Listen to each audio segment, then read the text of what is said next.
Janice, quick recap. You got the good leukemia. Yeah. Not the good cancer. No, the Congratulations But to you you. did get the good leukemia. Yeah, yeah. First time, just chemo, this should take care of it. Right. Here, back it comes. Second time, we'll do the auto transplant, just your own cells. This will take care of it. Right. Third time, we got to go look for an unrelated match, which you found, which is pretty powerful in itself. And now you're a year and a half, roughly, Yep. outside of that allogenic transplant. That's right. I'm, really grateful for where we are right now. It's been a long, long road. Well, the fact that you're up and around, you're back to work, Back to work not part-time. full-time, but Yeah, I know, and yeah. that's slowly increasing. Yeah.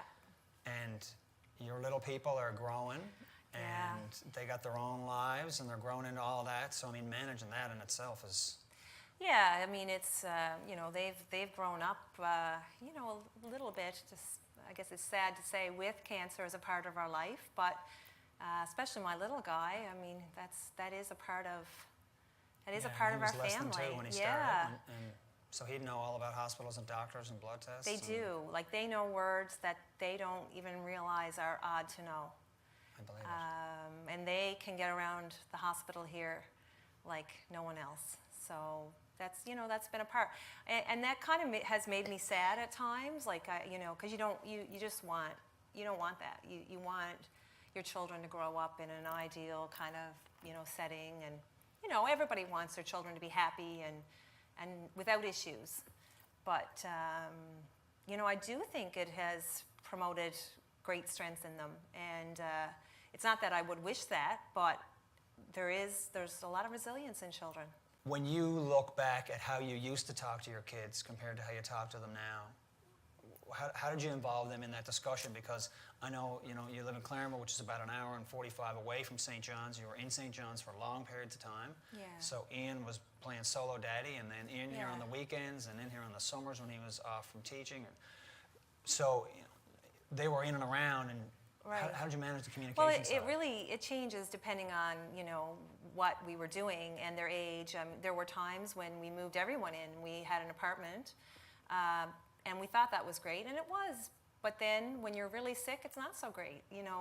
There are times when you got to recognize that you can't do it all. And so then we would try something different. Often we would try to stick with the routines that they had. So we would keep them in school. We would keep Ian at home so that at least they had one of us.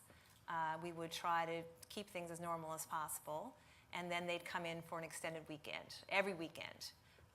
We would FaceTime, we would be on the phone, and for us, we tried to keep them in their regular dance, all their activities.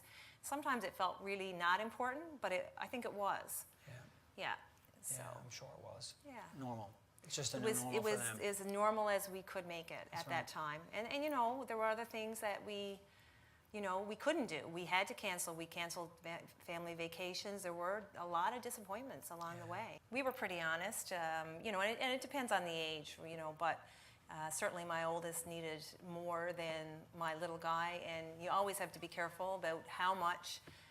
We always use the correct terms, and we tried to be fairly upfront about what the process was and what we hoped for. We always tried to keep everybody up to, One time I remember my son came in when I had a cold and I was quite sick, and he said, "Mommy, is this, the kind of sick where you go to the hospital, or is this the kind of sick where you just need to rest?"